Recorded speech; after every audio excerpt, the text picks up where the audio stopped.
बिस्मिल्लाहिर्रहमानिर्रहीम, अस्सलाम वालेकुम। वेलकम टू पाक junior school and college official YouTube channel.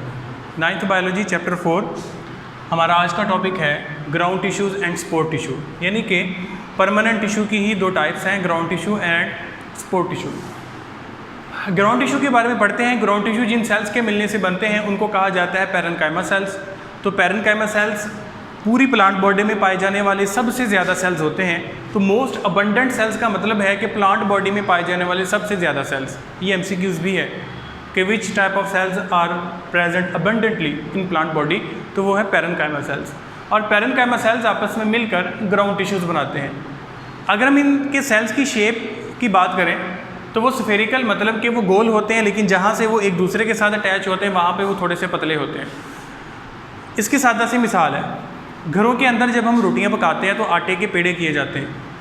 तो अगर दो आटे के पेड़े लेकर उनको सेंटर से मोटा रहने दें, लेकिन उनके किनारों को ऐसे दबाकर थोड़ा सा बारीक कर दें और उन दोनों पेड़ों को आपस में जोड़ के रख दें, तो वो सेम ये चीज़ हो जाएगी कि वो गोल हैं, स्फेरिकल है, लेकिन जहाँ पे वो एक दूसरे के साथ मिलते हैं वहाँ पे थोड़े से फ्लैट होते हैं। वो इनकी जो प्राइमरी सेल वाल होती है वो थोड़ी पतली होती है। इनके अंदर जो है वो बड़ा वैक्यूल पाया जाता है, और वैक्यूल का काम क्या होता है? वैक्यूल का काम होता है स्टोरेज का, स्टोरेज ऑफ फूड। ये जो है ये वैक्यूल का बेसिकली काम होता है। और जब यही सेल्स जो हैं या टिश्यूज़ कह लें, ग्राउंड टिश्यूज़, जब ये लीफ के अंदर पाए जाते हैं तो वहाँ पे इनको मेसोफिल सेल्स कहा जाता है। और मेसोफिल सेल्स वो सेल्स होते हैं which take part in photosynthesis. ये वो पार्ट्स होते हैं जो कि फोटोसिंथेसिस करने का काम करते हैं, जबकि प्लांट बॉडी के दूसरे हिस्सों में कहीं पर इनका काम रेस्पिरेशन का है और कहीं पर ये प्रोटीन बनाने का काम करते हैं। तो रेस्पिरेशन क्या है? एनर्जी प्रोडक्शन प्रोसेस है एक, जिसमें जो है वो एनर्जी पैदा की जाती है, एनर्जी प्रोडक्शन प्रोसेस। तो प्लांट के दूसरे हिस्सों में ये एनर्जी पैदा करने का और प्रोटीन बनाने का काम करते हैं, वो ग्राउंड टिश्यूज़ हैं। अब जो आखिरी स्पोर टिश्यू है, स्पोर्ट इसके नाम से ज़ाहिर है, सहारा, स्पोर्ट सहारा देना। तो ये प्लांट बॉडी को मजबूत भी करते हैं और उसमें लचक भी फराहम करते हैं, तो उसको सपोर्ट भी करते हैं। ये इनके दो टाइप्स हैं फर्दर, कॉलनकाइमा और स्क्लेरेनकाइमा। कॉलनकाइमा जो है वो कॉर्टेक्स में पाया जाता है। कॉर्टेक्स हम चैप्टर नंबर 9 के अंदर वैसे डिटेल से देख लेंगे, लेकिन जो पौधे का स्टेम होता है, तना होता है, उसमें सेल्स की डिफरेंट लेयर्स होती हैं, जिसमें जो है वो एपिडर्मिस के बाद आने वाली जो लेयर है वो कॉर्टेक्स है। आप चैप्टर नंबर 9 ज़रा खोल के देखें, उसके दूसरे सफ़े के ऊपर आपको इन लेयर्स की डिटेल मिल जाएगी, साथ डायग्राम भी मिल जाएगा, वहाँ से आप देख सकते हैं कॉर्टेक्स कहाँ पे होती है। तो ये जो कॉलनकाइमा टिश्यूज़ होते हैं ये कॉर्टेक्स में पाए जाते हैं। इसके अलावा ये पत्तों की मिड रिब में, मिड रिब क्या है? पत्ता तो आप सबने देखा है, उसके अंदर ऐसे शाखें सी निकली होती हैं पत्तों के अंदर, तो ये उसकी मिड रिब्स होती हैं, ठीक है। मिड मतलब दरमियान में, रिब मतलब पसलियाँ। तो पसलियों के जैसे पत्तों के अंदर वो जो स्ट्रक्चर्स होते हैं उनको हम मिड रिब्स ऑफ लीफ कहते हैं। इसके अलावा ये पेटल्स में पाई जाती है। पेटल्स मतलब फूल की पत्तियाँ। तो ये फूल की पत्तियों के अंदर भी ये वाफर मिकदार में पाए जाते हैं। इनके सेल्स लंबे होते हैं और इनकी प्राइमरी वॉल्स जो है वो पतली होती हैं, यानी कि थिक होती हैं। इनका फंक्शन क्या है कि ये different body, plant body parts को सपोर्ट भी करते हैं, सहारा देते हैं, इसके अलावा उनमें लचक भी पैदा करते हैं।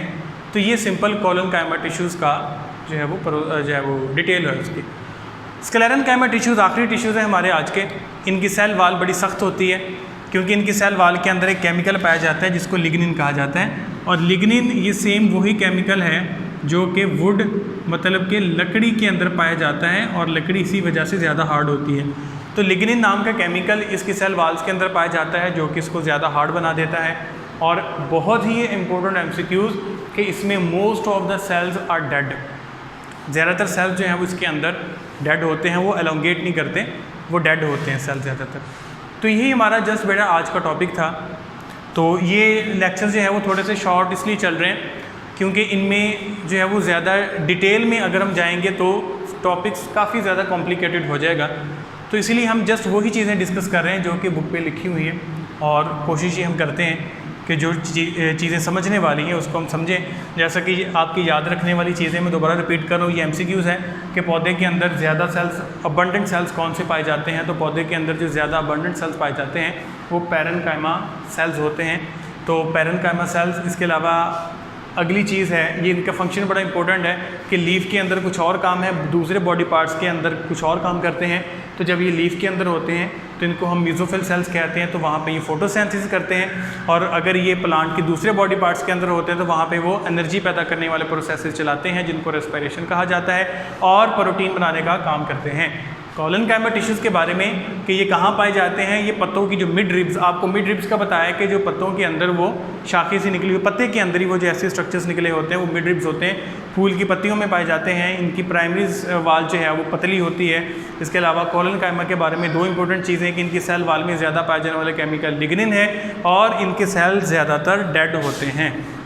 ये हमारा आज का सेकेंड लास्ट लेक्चर था, जो इंशाल्लाह इससे नेक्स्ट हमारा लेक्चर है वो हमारा इस चैप्टर का आखिरी लेक्चर है, उसमें हम चैप्टर ख़त्म करेंगे। तो तब तक आप इसको रीड करें, इसको याद करें और इसकी तैयारी करें और हाज़िर होते हैं अपने अगले लेक्चर के साथ। तब तक के लिए ख्याल रखिएगा। अल्लाह हाफ़िज़।